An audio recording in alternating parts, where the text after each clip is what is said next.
His name was Wilhelm Schneider, but in America he went by William Schneider. A German immigrant who'd lived in Detroit since 1928, married an American woman, had 2 children, ran a small machine shop. To everyone who knew him, he was just another hard-working immigrant who'd made a life in America. But Wilhelm Schneider had a secret. In 1939, when Germany invaded Poland, Wilhelm received a letter. Not through the regular mail, through a contact in Chicago. The letter was brief. It said, "Your country needs you. Report what you see." Wilhelm was an Abwehr agent, German military intelligence. He'd been activated. For the next 2 years, Wilhelm did very little. He watched. He listened. He reported small things. Factory activity. Troop movements. Railway shipments. Nothing that seemed particularly important. Then December 1941 happened. Pearl Harbor. America entered the war.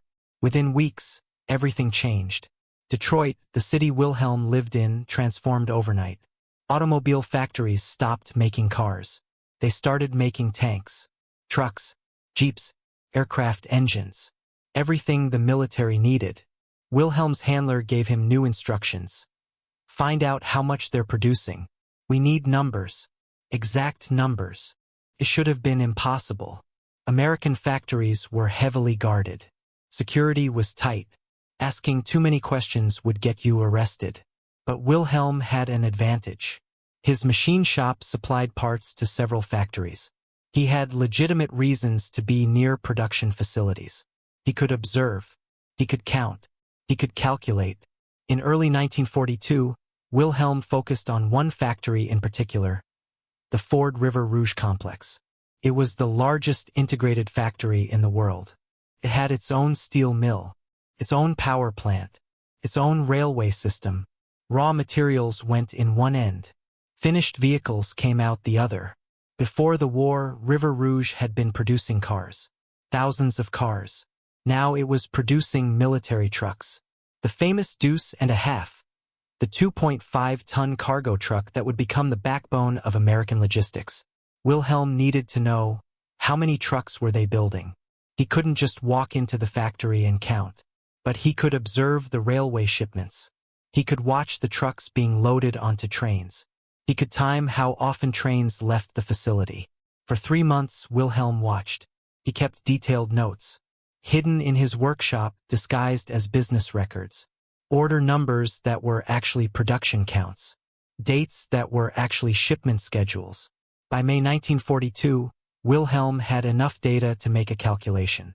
He sat in his workshop late one night, papers spread across his desk. His wife thought he was doing bookkeeping. He was doing something far more important. He calculated the average number of trucks per railway car. He calculated how many railway cars left per day. He calculated how many hours the factory operated. The number he arrived at seemed impossible. According to his calculations, the Ford River Rouge Complex was producing one complete military truck every 12 minutes. Every 12 minutes. One truck. Finished. Ready to ship. Wilhelm checked his math 3 times. Then a 4th time. The number didn't change. He wrote a coded message to his handler. The message was brief. Ford production. 120 units daily. Continuous operation. Single facility. The message was smuggled out through a contact in New York. It traveled through South America, then Portugal, then finally reached Berlin in June 1942. When German intelligence officers read the report, they thought it was a mistake. One truck every 12 minutes? From a single factory? Impossible. They sent a message back. Verify data. Number seems incorrect. Wilhelm verified. He watched for another month. The number was correct. If anything, production was increasing. He sent another message. Data confirmed. Production accelerating. This time, German intelligence believed him. And when they showed the report to senior Wehrmacht officers, something shifted. A general named Ludwig Beck saw the report. He was one of the few German officers who understood logistics, who understood what numbers like this meant. He read the report 3 times. Then he looked at his staff and said, "Gentlemen, if this is accurate, "We cannot win this war." His staff protested. Germany had the best tanks, the best tactics, the best soldiers. Beck shook his head. "It doesn't matter. If America can produce one truck every 12 minutes from a single factory, and they have dozens of factories, then they will have tens of thousands of trucks within a year. Maybe hundreds of thousands. We cannot compete with that. We cannot destroy that many trucks. We cannot interrupt that much production. The mathematics are impossible." What Wilhelm Schneider had discovered, what Ludwig Beck had understood, was that America wasn't just building trucks. America was building an entirely new kind of military capability. Before World War II, armies moved supplies with horses, carts, railways. It was slow. It was limited. You could only move as much as your horses could pull or your railways could carry. The American military had a different idea. What if an entire army could be motorized? What if every unit had trucks? What if supplies could move anywhere, anytime, as fast as the trucks could drive? It seemed impossible. The number of vehicles required would be astronomical. No country had ever attempted it. But America wasn't thinking like other countries. American industrial planners looked at the problem differently. They didn't ask, "How many trucks do we need?"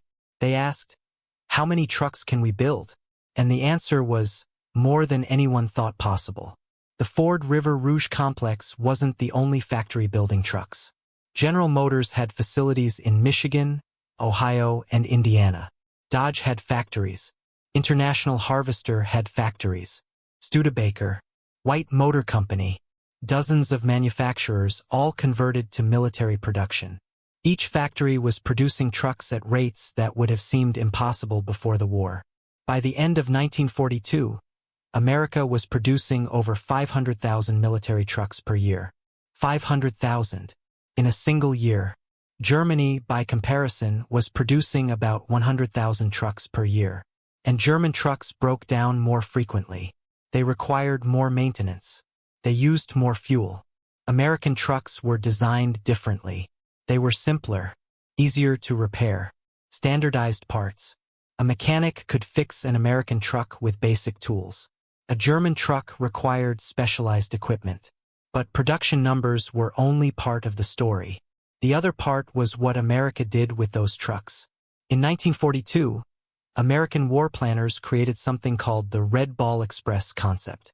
It wouldn't be fully implemented until 1944, but the idea was already being developed. The concept was simple but revolutionary. Create dedicated supply routes, operated 24 hours a day, moving supplies from ports to front lines continuously. No stops, no delays, just constant motion. To make that work, you needed thousands of trucks. You needed spare parts. You needed fuel. You needed drivers. You needed organization. Most countries would look at those requirements and say, impossible. America looked at those requirements and said, how soon can we start? German intelligence was receiving reports about American truck production throughout 1942 and 1943. Each report showed production increasing. Not by small amounts, by massive amounts. Wilhelm Schneider continued to report from Detroit. Other agents reported from other cities. The picture that emerged was staggering. By mid-1943, American factories were producing close to 700,000 military vehicles per year. Not just trucks, jeeps, amphibious vehicles, tank transporters, ambulances, everything an army needed to move. A German logistics officer named Heinrich Müller saw these reports. He was responsible for supplying German forces in Russia. He knew exactly how difficult logistics were. He knew how many trucks Germany had. He knew how often they broke down. He read the American production reports and did his own calculations. If America was producing 700,000 vehicles per year, and Germany was producing 100,000, then within 2 years America would have a 10-to-1 advantage in transport capacity. Heinrich wrote a report to the High Command. The report was classified. It said, American transport production has reached levels that make conventional military victory impossible for Germany. Even if we win every battle, we cannot sustain supply lines against an enemy with this level of mobility. Recommend immediate negotiation for peace terms. The report was ignored. Hitler wasn't interested in peace terms. He believed German willpower would overcome American production. But officers like Heinrich knew better. Numbers don't lie. And the numbers were clear. America was building a logistics system that Germany could never match. Lieutenant Colonel Ernst Weber was a supply officer in the Wehrmacht. He'd served since 1939. He'd been in Poland, France, Russia. He'd seen supply problems firsthand. He knew what it took to keep an army moving. In early 1943, Ernst was stationed in France. His job was to organize supply lines for German forces defending the coast. Hitler was expecting an invasion. Ernst was supposed to make sure German troops had everything they needed.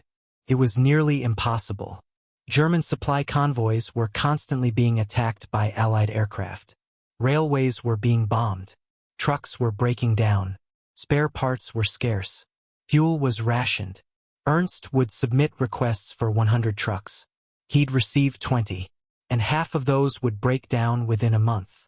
Then in July 1943, Ernst attended a briefing where intelligence officers presented captured American documents, supply manifests, production reports, logistics plans. One document caught Ernst's attention. It was a simple logistics report from an American supply unit. The report listed how many trucks the unit had, how many tons of supplies they transported per week, how many miles they drove. The numbers were staggering. A single American supply unit equivalent to a German battalion had more trucks than Ernst's entire division. And they were transporting more supplies in 1 week than Ernst's division transported in a month. Ernst raised his hand. "Is this document authentic?" The intelligence officer nodded. "Yes, sir. Captured from an American unit in North Africa. We've verified it against other sources." "And these numbers are accurate?" "This one unit has 250 trucks." "Yes, sir. And that's considered a standard supply unit." "Not exceptional. Standard." Ernst sat back. He looked at the other officers in the room. Some seemed shocked. Others looked resigned. One general, an older man who'd fought in the First World War, spoke up. "How many of these units do the Americans have?" The intelligence officer consulted his notes. "We estimate at least 500 such units currently operational, with more being formed every month." The general did the math in his head. "That's 125,000 trucks. Just in supply units. Not counting combat units. Not counting reserves."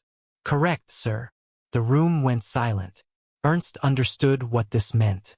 Germany's entire military had perhaps 200,000 trucks total, and half of them were broken down at any given time.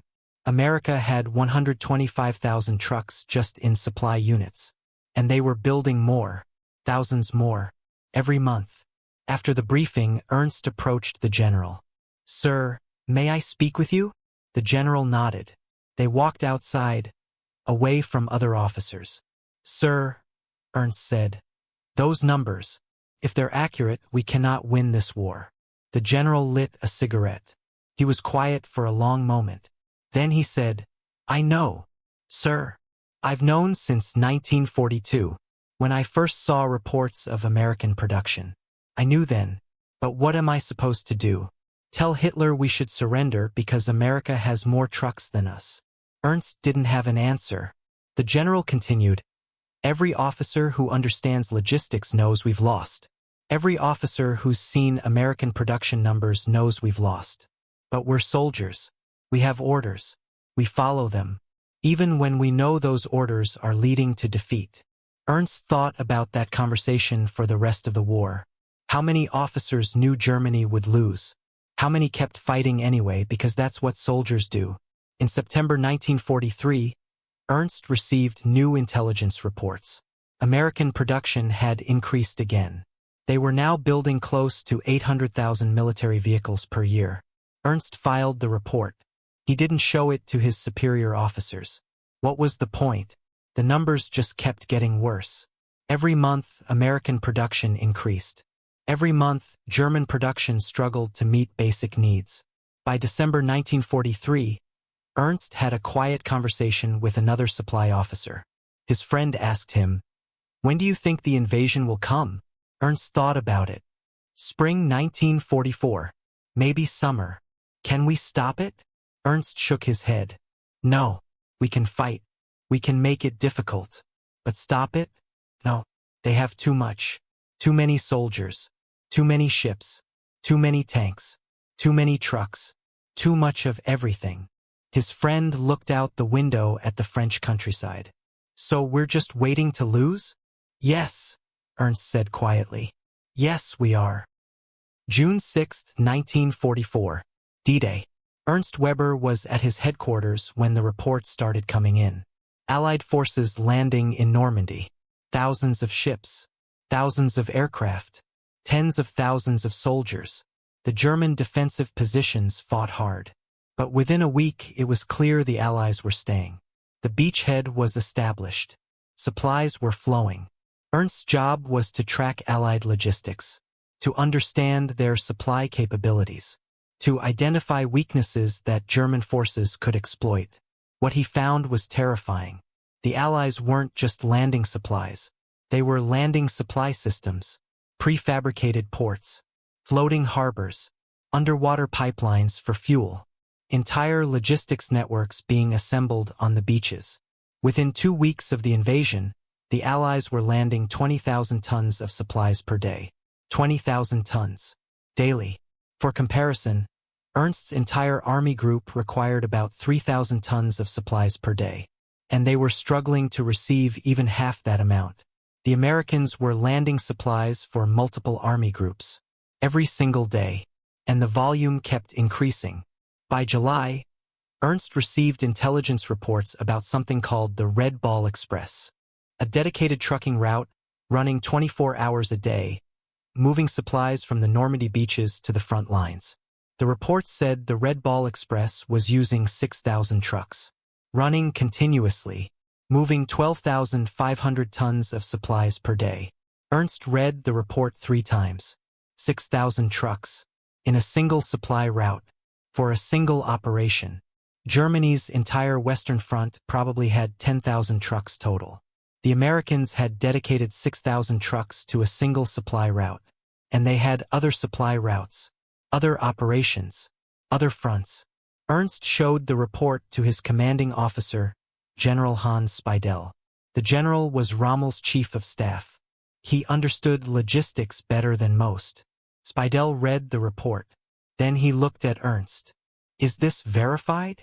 Yes, sir. Multiple sources. The Americans aren't even trying to hide it. They're operating in broad daylight. Speidel set the report down. 6,000 trucks. I don't think we've had 6,000 functioning trucks on the entire Western Front since 1941. No, sir. We haven't. And this is just for one supply route? They have others. Yes, sir. This is just the primary route. They have secondary routes. Local distribution networks.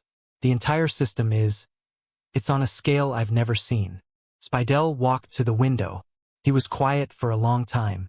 Then he said, You know what this means? Sir, it means we've already lost. Not just this battle. Not just this campaign. The entire war. If the Americans can dedicate 6,000 trucks to a single supply route, then they have logistics capacity that we cannot match. Cannot compete with. Cannot even comprehend. Ernst nodded. He'd known this for over a year. But hearing a general say it out loud was different. What do we do, sir? Ernst asked. Speidel turned from the window. We do our duty. We follow orders. We fight as long as we're ordered to fight. But privately, we understand that the outcome is already determined. The Americans didn't win this war with better soldiers or better tactics. They won it with better trucks, better supply systems, better organization. And there's nothing we can do about it. In August 1944, German forces attempted a counterattack at Mordain. It was supposed to cut off American forces and reach the coast. The plan was bold, tactically sound. It failed within 3 days. Why? Not because German soldiers weren't brave.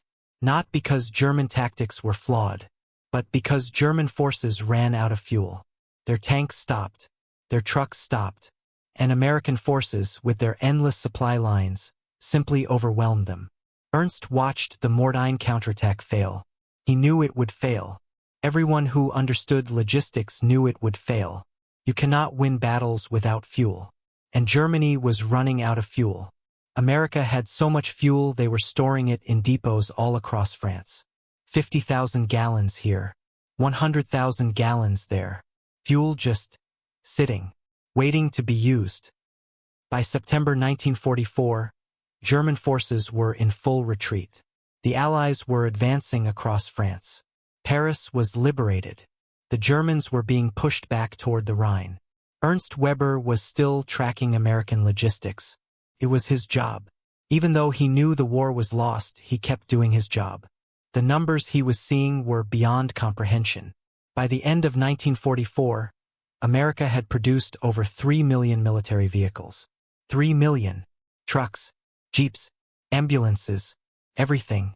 Germany had produced about 350,000 military vehicles since 1939. Total. Across 5 years of war, America had produced 3 million in less than 3 years. The ratio was nearly 10 to 1. For every German truck, America had 10 trucks. And American trucks lasted longer, broke down less, were easier to repair. But trucks were just one category. The production disparities extended to everything. Aircraft. America produced 300,000 aircraft during the war. Germany produced about 100,000. Ships. America built 2,710 Liberty ships alone, not counting warships, destroyers, carriers, submarines. Germany's merchant fleet was mostly sunk by 1943. Ammunition. America produced so much ammunition that they were dumping excess supplies into the ocean after the war ended. Germany was rationing ammunition by 1944. Food. American soldiers ate 3 meals a day. Hot meals when possible. German soldiers were often on reduced rations by 1944. The mathematics were simple and brutal. You cannot win a war of attrition against an enemy that outproduces you 10 to 1. You cannot win through tactics or strategy or courage when the enemy has 10 times your resources. Ernst wrote a personal letter to his wife in December 1944. He knew the letter might be censored, so he was careful. But he tried to explain what he was seeing. "My dearest," he wrote, "I cannot tell you details of what I see every day, but I can tell you this. The enemy we are fighting does not fight like other enemies. They do not fight with superior tactics or better soldiers.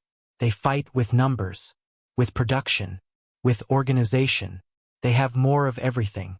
More vehicles, more supplies, more food, more fuel, more ammunition. And no matter how many we destroy, more arrive the next day. It is like fighting the ocean.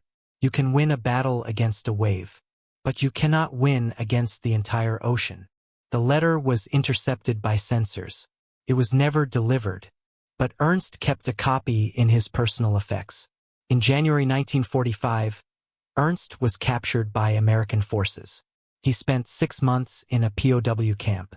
During that time, he was interviewed by American intelligence officers. One officer asked him, "When did you know Germany would lose?" Ernst didn't hesitate. "July 1942, when I first saw reports of American truck production. 1 truck every 12 minutes from a single factory. I did the mathematics. I understood then. And you kept fighting for 3 more years?" "Yes." "Why?" Ernst thought about how to answer. "Because I am a soldier. Because I had orders. Because my country was at war. But also because I hoped I was wrong.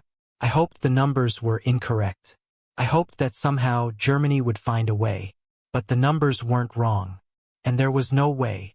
The American officer nodded. He understood. "Do you know," the officer said, "that we didn't even reach full production capacity? We could have built more. We could have produced even more vehicles, more aircraft, more ships. But we didn't need to. What we were producing was already more than enough." Ernst looked at the officer. "You're telling me that America wasn't even trying at full capacity?" "Correct. We were operating at maybe 80% of maximum capacity. We could have done more." Ernst laughed. Not because it was funny, but because it was absurd. So Germany was fighting with everything we had. Every factory, every resource, every worker, operating at maximum capacity. And we still couldn't compete with America at 80% capacity. Yes, that's correct. Ernst shook his head. Then we never had a chance. From the beginning, we were doomed the moment we went to war with America. Wilhelm Schneider, the German spy who first reported American truck production, was arrested by the FBI in late 1943. His careful observation of the Ford River Rouge Complex had eventually drawn attention. He was convicted of espionage and sentenced to 20 years in prison. He served 12 years and was released in 1955. He died in 1968.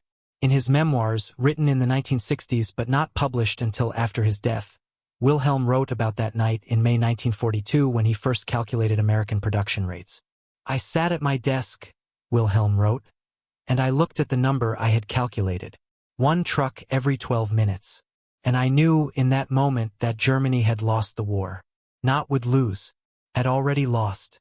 Because if America could produce 1 truck every 12 minutes from a single factory, and they had dozens of such factories, then Germany could never compete. We could never match that production. We could never destroy that many vehicles. We could never overcome that advantage. The war was over. It just hadn't ended yet." Wilhelm sent that first report to German intelligence.